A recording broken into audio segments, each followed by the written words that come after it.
Right. Another thing that I thought I'd give my opinion on, just so that people might become more acquainted with my attitude, is my opinion on existentialism. I do enjoy reading existential work. I do enjoy the styles of the writing, but I find it particularly insightful, and I think that existentialism, the classic works of existentialism, have expressed some ideas which are quite in line with metapragmatism. One being that the world is ambiguous to some extent, the cause of existential angst. So even though we're going to be talking about object language and meta language,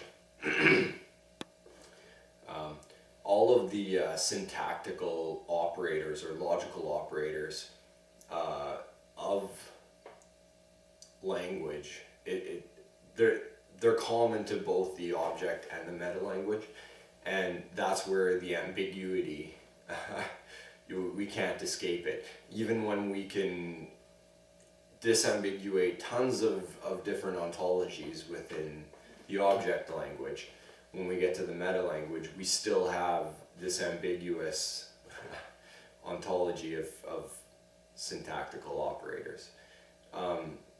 And that's because you can't use syntactical operators to form an argument to say what syntactical operators are.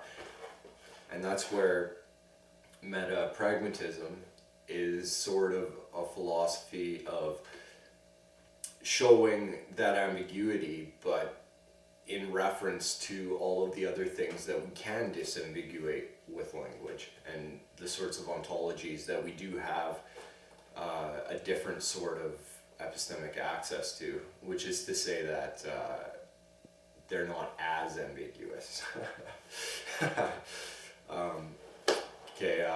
But also to talk about existentialism, the ethics of existentialism, or the viewpoint of ethics and existentialism, I think is very important. In existentialism, the essence of you is the experience that you have. Okay, so what makes you who you are is what you've been through and what you know. But, okay, so that's the starting point. Now, once you hear that, just to play with the idea for a second, well, if your experiences make you who you are, and let's assume that you're pondering these ideas in your late teens or early 20s or something like this, it might occur to you that, well, wait a second now, I can choose my experiences then to kind of construct a character. So this is kind of like the idea that Nietzsche is employing when he's talking about, the overman, in the sense that the overman would be a man who has constructed himself in a particular way by going after experiences, and he doesn't offer a real solution to how you should choose your experiences or how to build your character, but he gives a lot of insight into the idea, especially in his aphorisms. I've found two of my favorite aphorisms hit right up the nail on the head when it comes to this idea. Okay, so one is, the kitchen coal once said to the diamond, "How is it we're so different, brother?" Well, kitchen coal and diamonds, they're made of the same thing, but one's dirty, it's not a hard thing that you can pick up, and it has an identity, it's kind of all over the place, and you can blow it around in the breeze, it's so light, and there's a lot of potential in it, potential energy, potential for metamorphosis, but the diamond has undergone metamorphosis in the sense that what makes a diamond what it is? Well, carbon, same as coal, but it's been put through massive amounts of heat and pressure. And what has resulted in that exposure is something that's hard, something that's clear, it's transparent, it has nothing to hide, it's a beautiful thing. So the whole idea behind this metaphor of coal and diamonds is an approach in life, like to find stress, to find heat and pressure, and to endure heat and pressure so that your character gets developed accordingly, you know, mentally, physically, you know. Okay, so that's one aphorism. I have another one just because it suits this topic so well, from Nietzsche also. Of the practice of wise men. To become wise, one must wish to have certain experiences and run into their gaping jaws, as it were. But this, of course, is very dangerous. Many a wise guy has been swallowed. So that's the same idea as the heat and pressure. It's like, to become wise, you have to realize that you need to put yourself into experience to learn. You realize that you are ignorant about these things and they seem to be pretty important. So you're going to systematically collect experience to do with these things. But this, of course, is very dangerous. And it can be thought of as dangerous in a lot of different ways. Like, we can think about the physical hazards of dealing with dangerous sort of experience.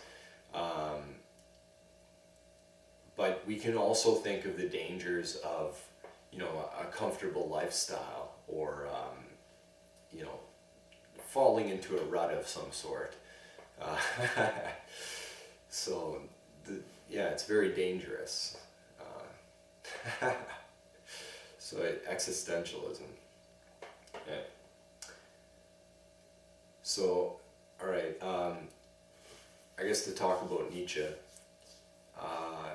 Metapragmatism, in the sense of being an answer to Nietzsche, and I mean an answer to Nietzsche in the sense that Nietzsche was the one who said, you know, God is dead.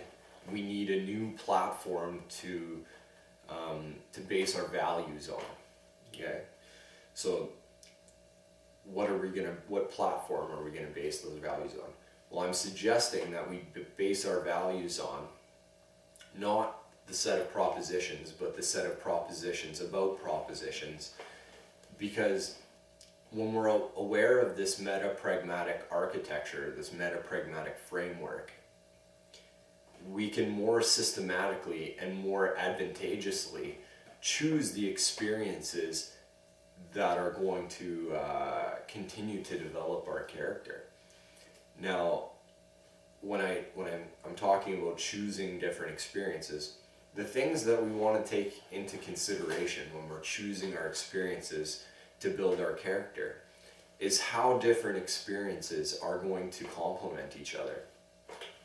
How is it that we can put together a set of experience that exposes us to, you know, the widest variety of sorts of things, so that we can get a very, very broad scope of meaning and of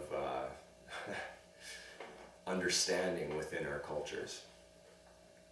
So this is, in a sense, metapragmatism is meant to be an answer to Nietzsche, which is to say, not here is my set of values, but here is where we can start to base our values. And that's in the Metapragmatics. Okay, so I think that's about it for now. Hope you enjoyed it.